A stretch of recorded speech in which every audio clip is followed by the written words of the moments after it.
Hello friends, आप देख रहे हैं 24 स्टडी जोन। तो दोस्तों, आज के इस वीडियो में हम लोग बात करने वाले हैं गेहूं की खेती के बारे में। और गेहूं से बहुत सारे प्रश्न कृषि की सभी परीक्षाओं में आपको देखने को मिलेगा। कोई भी ऐसा कृषि का परीक्षा नहीं है जिसमें आपको 2-3 प्रश्न वीट से देखने को नहीं मिले। तो दोस्तों, आज हम लोग उसी के बारे में बात करेंगे, कौन कौन से क्वेश्चन पूछा जाता है और कहाँ से क्वेश्चन आती है गेहूं से रिलेटेड। तो उसी क्वेश्चन को हम लोग देखेंगे। और दोस्तों, हम लोग को ब्लॉक एग्रीकल्चर ऑफिसर को बहुत ही ज्यादा बेनिफिशियल होने वाली है वीडियो, तो आप लोग लास्ट तक बने रहिएगा। और चैनल पर नए थे तो चैनल को लाइक सब्सक्राइब शेयर जरूर कर लीजिएगा। चलिए दोस्तों, चलते हैं वीडियो की तरफ। अब देखिए दोस्तों, ये जो है वीट वीट क्रॉप्स है, यानी कि गेहूं की खेती। और गेहूं की देखिए, सबसे पहले मैं बताऊंगा गेहूं के लिए बॉटनिकल नेम क्या होती है। गेहूं की बॉटनिकल नेम क्या होती है? तो ये होती है ट्रिटिकम एस्टिवो।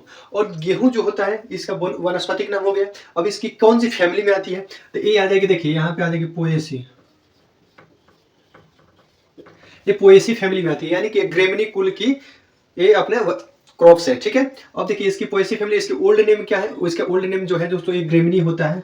ठीक है, ओल्ड नेम इसको क्या है? इसको हम लोग ग्रेमिनी बोलते हैं। ठीक है, अब गेहूं की बॉटनिकल नेम पढ़ लिए हम लोग, ओल्ड नेम पढ़ लिए फैमिली का, नया और पुराना दोनों पढ़ लिए। अब हम जानेंगे दोस्तों, गेहूं में क्रोमोजोम संख्या कितनी होती है, गुणसूत्रों की संख्या कितनी होती है। और ये बहुत बार क्वेश्चन में पूछा गया है।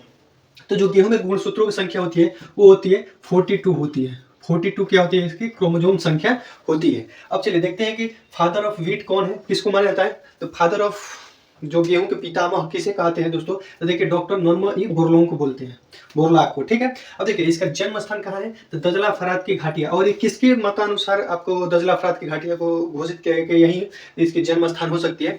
तो इसको है डी कंडोले के अनुसार हुआ था। डी कंडोले के अनुसार दजला फरात की घाटिया को जन्म स्थान गेहूं का माना जाता है। 1963 में आया था और 1965 से अपने भारत में इसकी बुआई होना चालू हो गई थी। ठीक है, अब देखिए इसके सीड रेट क्या होती है। सीड रेट से बहुत ज्यादा क्वेश्चन पूछे जाते हैं और सीड रेट बहुत ही महत्वपूर्ण भी है हमको जानना। अब देखिए सीड रेट से क्वेश्चन कौन कौन से आती है। हल और पत्तियों के द्वारा कितनी बुआई कर जाते हैं?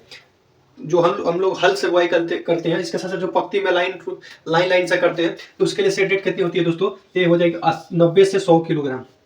और ये जो लोग टाइम से गेहूं की बुआई करते हैं, जैसे कि नवंबर स्टार्ट होते हैं गेहूं की बोनी चालू करते हैं समय से, तो उन लोगों के लिए भी सीड रेट जो होती है 90 से 100 किलोग्राम प्रति हेक्टेयर आपकी होती है। चलिए आगे बात करते हैं। दूसरा जो है सीड ड्रिल से बुआई। सीड ड्रिल के द्वारा बुआई करते हैं और हल के द्वारा बुआई करते हैं, जो पत्ती से लाइन टू लाइन करते हैं। ये सभी का लगभग सीड रेट सेम ही होता है। तो इसमें भी देखिए दोस्तों, थोड़ी सी डिफरेंट होगी, 80 से 100 किलोग्राम होता है, क्योंकि इसमें थोड़ी सी घटती बढ़ती रहती है। इसका भी 80 से 100 किलोग्राम प्रति हेक्टेयर है। अब देखिए डिबलिंग विधि के द्वारा 25 से 30 किलोग्राम, सबसे महत्वपूर्ण क्वेश्चन और सीड रेट से इसी से प्रश्न पूछा जाता है। डिबलिंग विधि के द्वारा सीड रेट कितनी होती है? आपको 4 ऑप्शन दे देगा, 25 से 30, 30 से 35, 35 से 40 और 40 से 50। तो आपको सबसे अच्छा सटीक जो आंसर होगा, आपको 25 से 30 किलोग्राम प्रति हेक्टेयर इसकी सीड रेट होती है। तो आप लोगों को 25 से 30 ही लगानी है। चलिए पछेती बुआई कब करते हैं? जब हम लोग किसी कारणवश अगर गेहूं की खेती रुक गई है, जैसे कि बुआई रुक गई, जैसे कि कुछ ऐसे अपने पास लैंड होती है, एरिया होता है जहाँ पे खलार होता है, पानी जम जाता है धान के सीजन से ही, और उसके समय से सूख नहीं पाता है, बुआई नहीं हो पाती, तो थोड़ी लेट हो जाती है। तो जब भी हम लेट बुआई करते हैं तो उसमें सीड की जो मात्रा होती है वो उसको हम लोग अधिक मात्रा में देते हैं। तो उसकी अगर लेट से बुआई करते हैं तो उसका सीड रेट क्या होती है? तो 120 से 125 किलोग्राम प्रति हेक्टेयर सीड रेट होती है। ठीक है दोस्तों, अब देखिए गेहूं की फर्टिलाइजर्स की रेशियो पूछा जाता है। परीक्षाओं में आपको पूछा गया एनपीके का गेहूं में रेशियो क्या होती है। ठीक है, तो इसका जो सबसे अच्छा जो रेशियो है, सबसे अधिक पूछा गया प्रश्न है, तो वो है 120-60-40। यानी कि अब 120-60-40 क्या है और एनपीके क्या है? तो एन से हो जाएगा नाइट्रोजन, पी से हो जाएगा फास्फोरस और के से हो जाएगा पोटेशियम। तो नाइट्रोजन है 120 किलोग्राम, फास्फोरस है 60 किलोग्राम और पोटास है 40 किलोग्राम। ये अपने जान के। अब बात करते हैं दोस्तों कि जो हम लोग जब बुआई चालू की गई थी, बोनी जातियों की जब बुआई चालू हो गया भारत में गेहूं की, तो उसमें कौन कौन से वैरायटी को पहले बुआई चालू किया गया है। और बुआई के शुरुआती दौर में जो मुख्य वैरायटी है, उससे बहुत ही ज्यादा आपको क्वेश्चन देखने को मिलेगा। तो देखिए जो वैरायटी होती है, जो फर्स्ट बार जो बोनी गेहूं की चालू की गई थी, बुआई की शुरुआत किया गया था, तो यही 3-4 वैरायटियों को लिया गया था। जैसे में S227 है, सोनेरा 63, सोनेरा 64 और सोनालिका। ये 4 क्वेश्चन से अगर सीड के बारे में पूछेगा, गेहूं के सीड रेट पूछेगा या सीड रेट के पूछेगा, तो इसमें से और अगर वैरायटी पूछ देगा तो आपको एक क्वेश्चन इसमें से देखने को मिलेगा। अभी कुछ टाइम पहले अभी यूपी में जो एग्रीकल्चर का हुआ था, पीसीएस वगैरह, तो इसमें सोनालिका के बारे में पूछा था। ठीक है, अभी एमपी में आरआईयू में पूछा था, तो S227 के बारे में पूछा था। S227 किस फसल की प्रजाति है, ऐसे करके क्वेश्चन पूछा गया था। तो दोस्तों ये बहुत ही महत्वपूर्ण क्वेश्चन है, तो आप लोग इसको जरूर ध्यान दीजिएगा। चलिए दोस्तों, अब बात करते हैं कि गेहूं में प्रोटीन की मात्रा कितनी होती है और कार्बोहाइड्रेट की मात्रा कितनी होती है, क्योंकि प्रोटीन और कार्बोहाइड्रेट से भी रिलेटेड क्वेश्चन एक पूछी जाती है। गेहूं में प्रोटीन की मात्रा कितने परसेंट पाया जाता है, या गेहूं में कार्बोहाइड्रेट की मात्रा कितनी परसेंट पाई जाती है। तो दोस्तों देखिए, गेहूं में प्रोटीन की मात्रा जो होती है कहीं कहीं 9 से 12 दिखाता है और कहीं कहीं 9 से 15 दिखाता है, तो 9 से 15 ही मतलब मैक्सिमम 9 से 15 का ही लोग इसका टिक जो है अच्छा किए हुए हैं। इसका सही आंसर 9 से 15 ही मानते हैं। ठीक है, अब उसमें कार्बोहाइड्रेट की मात्रा दोस्तों जो होता है 70 से 72% होता है। इसमें जो कार्बोहाइड्रेट की मात्रा होता है 70 से 72% होता है। बोने के समय 1 नवंबर से 15 नवंबर तक ही होते हैं, और हम लोग के यहाँ जो बुआई होती है भारत में अलग अलग समय पर होती है। 1 नवंबर से स्टार्ट होती है और पूरे दिसंबर तक बुआई चलती है।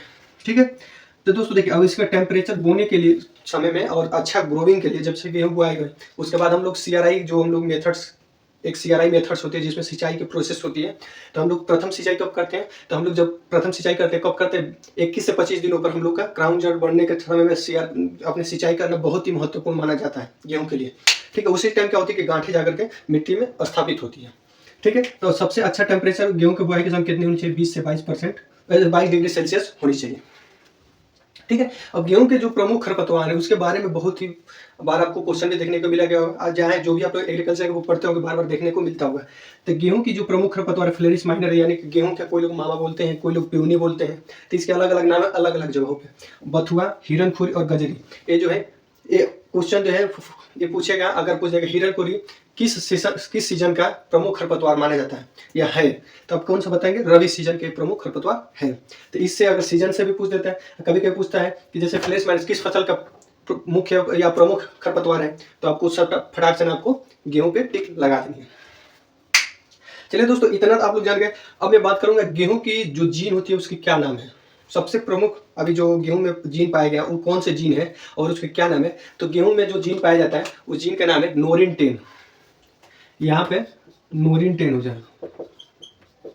नोरिन 10 क्या है, ये गेहूं की जीन है। ठीक है दोस्तों, गेहूं के जीन भी हो गया। और हम लोग क्या करेंगे, एक दिन पूरे PDF के द्वारा हम लोग प्रैक्टिस सेट भी करेंगे, तो आप लोग कंटिन्यू बने रहिए इस चैनल पे, और आप लोग इसी तरह से बने रहेंगे तो अपने को भी अच्छा लगेगा। और आप लोग जरूर कमेंट करें कि आप लोगों को क्या पढ़ना है, कौन सी किस चीज़ सब्जेक्ट में आपको ज़्यादा कमी दिख रही है, तो उसको अपन लोग कवर किया जाएगा।